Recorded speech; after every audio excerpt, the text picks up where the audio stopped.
ATB-TV. I'm Darren Dance here with Peter Morganti in the famous Archie Alexander stables. The booming stables, Darren. Had a great year, Archie. Yeah, one of the young trainers in Ballarat on the rise. Yeah, yep. There's a few of them there. Yeah, well, the little precinct as we look around here with Matt Kamani and Michelle's next door. And, Mitch Friedman. Yeah, and a little bloke called Weir down here is struggling now. Yes, a bit of competition. Yeah, no, it's all good, isn't it? It is, mate. So we thought we'd come out to Archie's this morning and we might have a bit of a look at a couple of our horses in their boxes and throw their photos on for you to have a look at the end of this. Got three, haven't we, Darren? Yeah, very peaceful here, isn't it? Nice and quiet. It is, yeah, lovely. He's got obviously the day yards as well as boxes here, but it's a lovely little setup. Maybe we'll get a bit of vision of the setup for you, because not a lot of people would have seen this complex, so try and get around our stables in the coming weeks to just give you an insight into the barns and the day yards and the facilities, so you can get a bit of an overview on the care that your horse is getting under each of these trainers. So maybe next week we'll go to Matt Kamani and we'll just move around. Word from the trainers as well. Yep. All right, let's go back to last week's runners, Pete. I think we've only got the 4 to go through. Five, yeah. So who's first? We had Galileo's Pearl at Cranbourne. We ended up getting some conditions to suit as the weather come through, but yeah, obviously he's hurt himself since. But the run was fourth, beaten a long way, really. Yeah, he's beaten 8 lengths, but as Mick Kent said, he's pulled up with an issue in his joint and he's coming home, and we've got to decide on his future. So we'll just let it settle down for a couple of weeks and decide whether he's done or whether he gets another go. But it's not looking all that good for Galileo's Pearl, unfortunately. Condover Hall, I went to Warrnambool on the Sunday and ran well. We had a bit of a hiccup, obviously missed a week where he hit his head on the float, but that might have been the telling factor. Just might have been a couple of days where she wasn't able to work him well as hard, but he's only beaten 3/4 of a length running second. Yeah, it was a nice run to run second there at Warrnambool. As you say, he did whack his head on the float, which meant he missed his target race at Kyneton, and 3 weeks between runs was just a bit much with a couple of days off, so he will improve from that, and he'll be off around next weekend on the quick backup, but we'll come to that later. But he's ready to win. The horse that won the race did run in that Kyneton race, so just probably that little edge. Equieto, the same day, you trekked up to Echuca. He ran well for third. Big crowd at Echuca, massive. I reckon it was as big as their cup crowd there. Lovely day, and Equieto ran well. Talia Hope rode. She's quite a nice jockey, well spoken, and gives a good report. Gave him every hope and ran on to finish third. And had a good blow after that, Pete. So spoke to Paul Prushka afterwards, and he just felt he'll improve from that. And he's another horse that's ready to win. He's looking for 1400 too. So ready to win. We'll get some info out on that in the next few days, where he heads to next. You went New Year's Day to Flemington, where Mr. Moneybags, he ran well considering, and I'll let you explain how all that unfolded. Well, given that my New Year's resolution is not to bag jockeys. That was a disgusting ride, Pete. One day in, Darren. Disgusting ride. Yeah. And very disappointing. And as Archie Alexander goes past, floating his own horses around. I don't know what was going on in that race, Pete. It's very unusual you go to Flemington 1700 and they run sectionals like that early. And I know Zach Spain was always going to lead on Waterhouse's horse, but to peel off 11.18, 10.76 and 11.60 for pretty much the first 600 meant that there was going to be no fuel in the tank late. The leader dropped off and ran almost last, and we stuck to our guns and ran midfield, but given no hope on those sectionals, and then set up for the back markers who swamped late. But to his credit, he ran well. Yeah, it's a bit disappointing, but we've just got to weigh up now whether we go to our target race on January 20, whether we drop back to the 1600, or whether we put him out. So Robbie's just going to weigh it up over the next week. But they just went far too hard early. As I say, it's very unusual to see that sort of pace in a race like that. But anyway, that's what happened, and I don't blame the horse at all. I thought he ran super and guffed it out, but he's a nice horse, and I'm sure he'll bounce back. Just shows you how one race can throw a lot of races out of plan. We obviously had a target, and we've just got to weigh up whether that can be achieved. I went to Sandown yesterday, where obviously another horse we're trying to target with some sort of city win or a midweek win, and that was Bloodlet. And well, she ran an even race on a day where, or especially in that race, it really suited the leaders, and I think the Lakeside generally suits leaders. And she was good, beating 3. Held her ground more than anything. Yeah, I thought it was a fair run. I think that Lakeside track does lend itself to horses on the speed. She was only beaten 3.2. I also feel that they go better second up over 2,000 Pete than first up over 2,000. Just hardens them up. And I thought also, just the fact that there was a late jockey change there. Unfortunately, Ethan Brown was overweight, and Talia Hope had to ride her, and of course was not able to do the form or look at any replays of how to ride her. Was just left to basically the instructions from the stable. So we're at a bit of a disadvantage there, but I think, in a couple of starts' time, over 2,400 on the hillside track, which favours the midfield back markers, and maybe that hardening in fitness, maybe just a slightly stronger rider. And I think we can find that 3 lengths we need to turn this sister of Platelet into a city winning mare, and I think we've got a really good opportunity to do that by the end of the month and make her a valuable broodmare commodity for her current owners. Yep, that may, we need to run in between. That may include, a visit to the country to build that bridge into that race. But we'll set a plan to make her a city winner, and that's what it's all about with her. She went well enough yesterday to be still on course for that. Yesterday morning, you had a busy day because you went to Sandown in the afternoon. Yesterday morning, you were out at Burrumby Trials, and we had 3. 2. We did have 3, but Weary decided to gallop Stringer Bell this morning, so that info will come later. So we had Serious Suspect. First hasn't raced yet. No, they're both unraced. Serious Suspect is the wanted Serious Bell gelding, ran second. And he'd had a few gallops prior to this trial. He's only having 1 trial and go to the races. So who won the trial, Pete? I don't know. I want to find out. Won well, did it? Won by 4. We beat the rest by 4. I reckon you know the winner. And no, I don't. Honestly, just keep it under wraps. I've already had that question asked who won it, and all I said was he wore blue. I reckon you know. You can find out. Was it one of Wiz horses? Yes. You're on it, aren't you? No, everyone can find out because these trials also got filmed by TRP. They'll be on the Ballarat website later today. So we'll be looking. I'm not going to say much, but for the owners that know what trial you're in, go and have a look. And the other filly? Sorry, he'll go to Ballarat on the 12th, so Sunday week, first up in a 1,200 metre maiden. Yep. So that's good for the owners. And Fox Largo, the relation to Falago, she finished, I think it was 4th. It was an even trial, but typically that track probably didn't suit her, really tight. Yeah. She ran well enough, and Weary's happy for her to go to the races. So there's a 1,400 at Hamilton on the 12th. Well, 3 days before, there's a 1,200 the same day here. He's leading to go to the 1,400, which... Where at? Hamilton. First up. Yes. She'll need it. He said she can't win, but the 1,400 will suit her. Has he ever been wrong? Oh, probably. He said that, I don't know. I think we've had a couple that have got under his guard. So he has been wrong? He probably has. Yeah. Well, once or twice He's got it in wrong. 25 years. It's all right. They all get it wrong, Darren, more often than not. Or do they not always tell us what's going on? I don't think Archie Alexander's ever got it wrong. Who's Archie behind us? Listening. We might get him on here. Yeah, well, got 3 horses you here. can do a guest interview with him, and all right. We'll get through these 3 runners, and we can grab Archie. So that's it. That were our runners. Where are we going now? I think we said they can all weigh in. They probably all should have weighed in. Yep. Perugia Sunday. Also accepted for tomorrow night at Cranbourne, but drew a bad gate. There's no way we're going to Cranbourne. Field of 8 at Warrnambool, Barrow 5, much better option. When's that? Sunday. You going? I can go. I might go. We'll all go. Take a picnic rug. Yeah.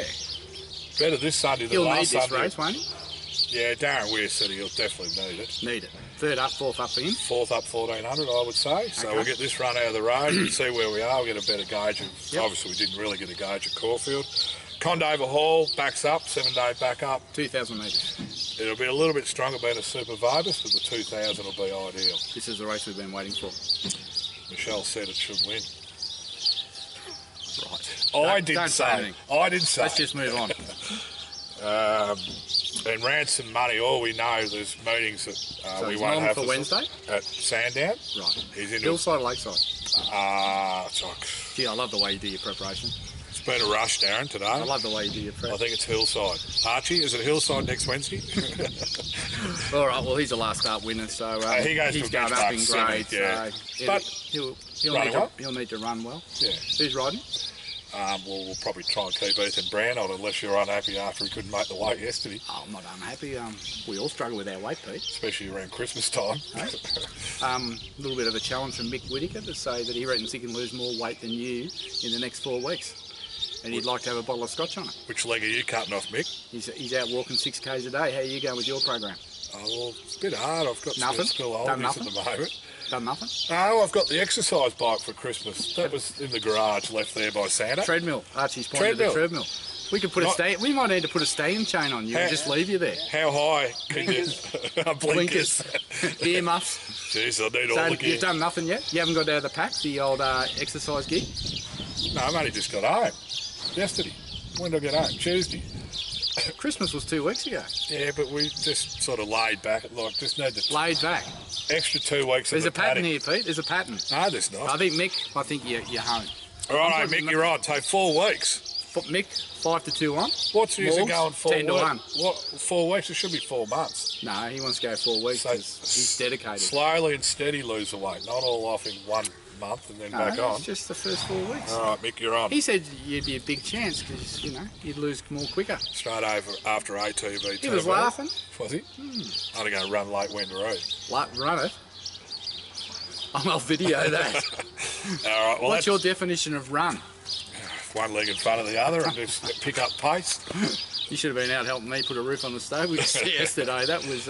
Was that where you were all day? That's where I was, up on the roof, putting a roof on. There's no phone service there, obviously. Oh, too old to be looking over the edge of top hats with about a 5 metre drop. Oh, Jesus. But anyway, I'm feeling it today. Very good. Well, that's all our runners. Well, there we go. So a short week, but yep. We might just catch up with Archie Alexander and have a chat to him about the horses he's got in here, and then we might just do a walk around his stable and show you the facilities of this.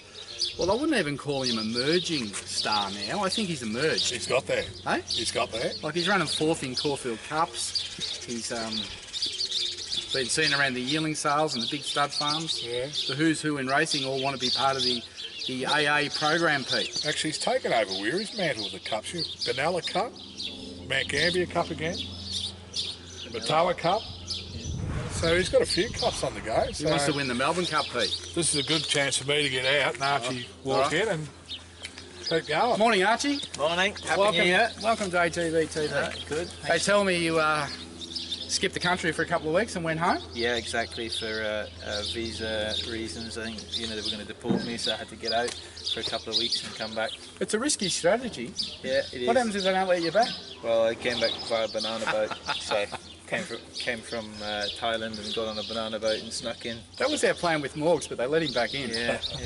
But anyway, mate, Happy New Year. You must be delighted with what happened in 2017. Yeah, it was a big year for us. In the season, we had up to the sort of end of July, we had 34 winners, and then we just carried on with a good bit of momentum. 3 country cups, first Group 2 winner for the stable, 4th in a Caulfield Cup, and we're just sort of getting a lot of support from everywhere, really. You guys have supported us, and a lot of good owners are just chipping away and sending us horses. Is there a star in there that we don't know about? Is there a little gem? Hopefully a few of yours. Oh, there might be one in there you know about. You don't have to give us a name, just tell us there's one there that... No, the 2 I've got for you, the Tavistock I really like. Yep. Well, let's talk about her. The Tavistock out of A Little Bit Hot. Yeah. Came out of last year's Melbourne Premier Sale. Yeah, so... And this is probably her first serious preparation. Yeah, exactly. She's a real big girl. She carries a lot of condition. She looks like she's going to get over a bit of ground, but lovely strength about a good attitude, which I think is important in a racehorse. She just eats, sleeps, works, and that's all she does. So at this stage, really happy with her. It's early days, and yeah, couldn't be happier with her. So we might see her sometime between March and April if she doesn't go Shinsel? Yeah, no, I'd say that would be about right. And what would she be? Some sort of distance filly later on? I think you'd probably start her off just being a baby over 12, but I think very quickly you'd be kind of getting up to a mile and definitely a mile this time round, and then in her career probably be 2024 around that area. Oh, we'll keep an eye out for her. Yep, and your other one, the Flying Hula Denman, she's doing really well. She's quite a different filly physically. She's pretty light, and already she's only been in a few weeks and she's lightening up. But I think that's just her DNA. She's a long rangey filly, really good action, good mover, little bit hotter temperament, not difficult, but just a little bit of a filly and a bit buzzy. So she wears the earmuffs in the morning, but yeah, really nice. Her mother was a little bit the same. We raced her, Flying Hula, and I remember Darren Weir saying in her first couple of preps really hard to keep weight on her, but always showed a lot of ability, and then she came in one prep and kept the weight on and won about 6 races in 12 months. So hopefully the fruit doesn't fall too far from the tree there. Yeah, I wouldn't be surprised to see her do something like that.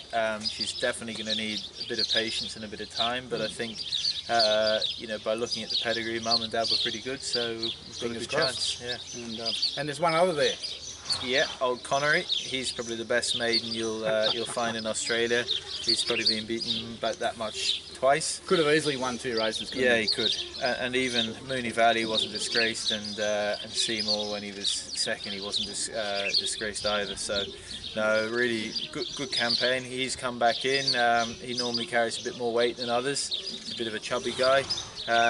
Bit like, he's, why does he keep looking to the left? He was looking at the treadmill. Yeah, I was just looking at that treadmill. What are you walking over there for? No, he's had a good Christmas and a good New Year, and he's ready for the new season. He won't take long to break his maiden, will he? With a bit of luck. No, he's a very good horse, and I wouldn't be kind of surprised if he won his maiden and quickly were in town and midweek and Saturday races. So exciting horse. He's not overly big. I think he might surprise us and actually get over a bit of ground, which is hard to believe looking how small he is. But his Sire Piero's on fire, isn't he? Yeah, he's really come on as 3-year-old. Yeah, I've got a few of them, and I've been lucky enough to get him, and obviously looking at Pinot winning the Oaks, it shows that they actually need a bit of time, and they'll come better at 3. Yeah, I think so. They weren't that expensive last year at the sales because everyone was off them, but they won't be cheap this year. No, unfortunately not. But like I said, I got 3 last year and 1 sent to me, so 4 Pierre 2-year-olds. I guess next week you're on the plane and up to the Gold Coast with your big checkbook. Yeah. And have a big spend up. I'm on the plane, but I don't know if it's a big checkbook. No, we'll be trying to find something up there. So obviously a lot of good horses come out of that sale. I think there's obviously the earlier 2-year-old types come out of that sale, but I think there's plenty of other horses around there. Your middle distance, if you want a filly or something like that. So I think how do you approach the sale, Archie? You go in there with an open mind. Well, I think a couple of things that are important to me. Although people might criticise me for it, I think I focus a lot on Vobis. Yes. It's not easy, obviously, being in Queensland with a lot of New South Wales farms going there. But I think when we're racing down here for Vobis money, I've got a filly here. She won her maiden a couple of weeks ago, and it was 30 into the winner with a 10 bonus on top. So, well, the whole game's about, the whole game of racing is about owners having fun. Yeah. And the returns financially to owners is what keeps them in the game. Yeah. So if you win one race a year with a horse and you pick up 11 grand to the winner, or you win a Vobis race and you pick up 20 grand to the winner, it's a big difference. It is. And I think if you're spending 400,000 on a horse or something like that, probably Vobis doesn't matter so much. Yeah. But if you're at the under 100,000 mark, if you're buying a horse for 60, but if you win a midweek Vobis race, you can win all that back. Your owners have paid for the horse, and then they can really sit back and enjoy it. And if you can keep doing that every couple of years, it makes their investment pretty cheap, and keeps it smooth for everyone. I think also when you get down to the sales, and we all get down to our short list of we think what's in our range that we can afford, and if there's 6 horses there and 3 are Vobis, you're going to lean that way, aren't you? Definitely. So we're always going to be doing that, and I suppose the Gold Coast is hard because there's not that many of them, but they're there. Yep, no, they're there, but I think it's as much as I focus on that, it's important not to get carried away. And if you see the horse you really like, which isn't Vobis, You got to buy it. yeah, hopefully he'll make enough money and give the owners enough fun that we'll look back and say, well, it doesn't matter, we missed out on the Vobis. But Do you look at every horse on the complex? No, I wouldn't. There's probably a few sires that I wouldn't look at. Some are a hard sell. If for example ATB say we really want a Piero, we'll go and have a look at them. But there's a lot of horses I wouldn't be looking at to syndicate because it's too hard. Yeah, you've got to put your commercial hat on. Yep. At the end of the day, we've got to get them sold because everyone's got to get paid. Well, they'll come back to Ballarat and then I'll start selling them. And if it's by a sire, it's either too expensive or not popular. So just a happy medium of looking at what we can afford, and then a correct horse and Colts or fillies? Doesn't matter? No, it doesn't. Don't think it matters. What about chestnuts? Do you like chestnuts? Or do you prefer Bay Browns? Yeah, Bay Browns more my go, but Yeah, well, that's a good insight, Archie. Yeah. Well, thanks for sharing some time with us this morning. No problem. It's always good to get around the stables and get an insight and have a look at this vision that whilst Pete was doing his 6K walk around the stables this morning, I told him to turn the camera on, get fit and show you some of the facilities here at Archie Alexander's. All the best for the season. Cheers, Darren. Thank you.